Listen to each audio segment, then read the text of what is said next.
Xin chào các bạn nhé. Hôm nay chia sẻ với các bạn cái cách để hàn được cái miếng nhựa áo của xe các bạn. Nó bị bể nè.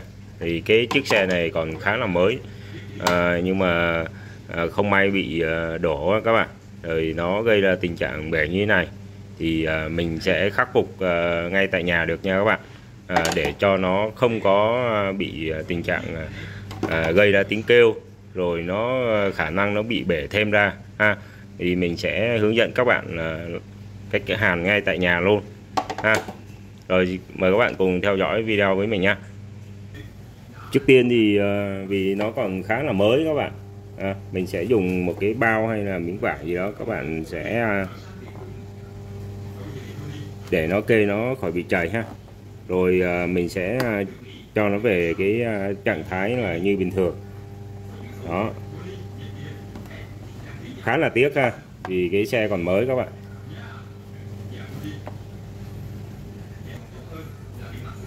Mình sẽ sử dụng cái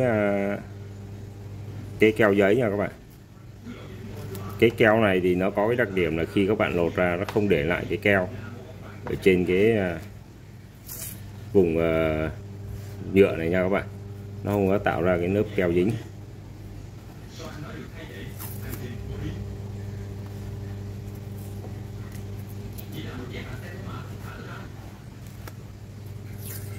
Mục đích của cái việc mình làm như thế này á, là để cho nó tạo được cái mặt phẳng, mặt phẳng vốn có của nó nha các bạn.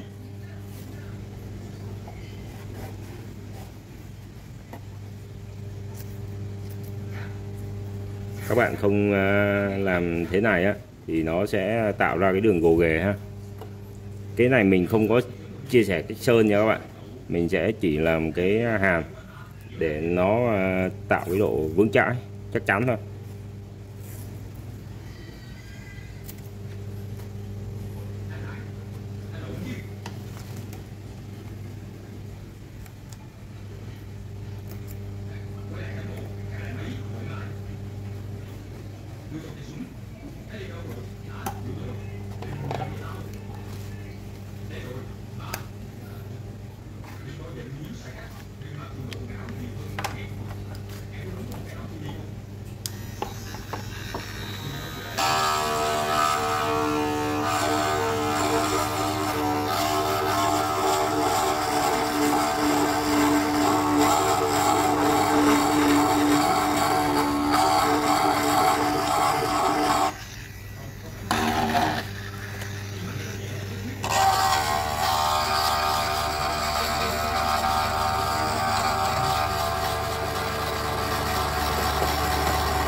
Rồi sau khi mà mình đã sử dụng cả hàm nè, rồi cấy kim loại nè, và mình đã đổ keo AB luôn nha các bạn. Mình coi như cái mặt trước nó đã ok rồi nha. Mình không có sơn nha các bạn, tại vì cái phần này nó nằm ở dưới hông xe cho nên cũng không ảnh hưởng gì.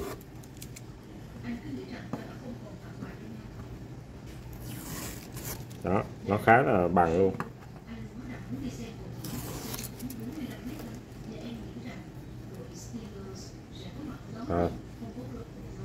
Coi như gần như mới rồi nha các bạn. Vì nó nằm ở dưới hông xe các bạn, cho nên cái vết này cũng không có ảnh hưởng gì nhiều, nhưng mà mình đã khắc phục được rồi. Coi như keo này mà nó khô nha các bạn thì mình sẽ sử dụng được luôn rồi ha. Rồi, cảm ơn các bạn đã xem video của mình. Xin chào tạm biệt các bạn. Đó, mình đã gắn lên xe rồi nha các bạn. Thì nói chung á, nó không hết được cái vết hoàn toàn, nhưng mà khá là bóng nha các bạn, khá là ổn ha.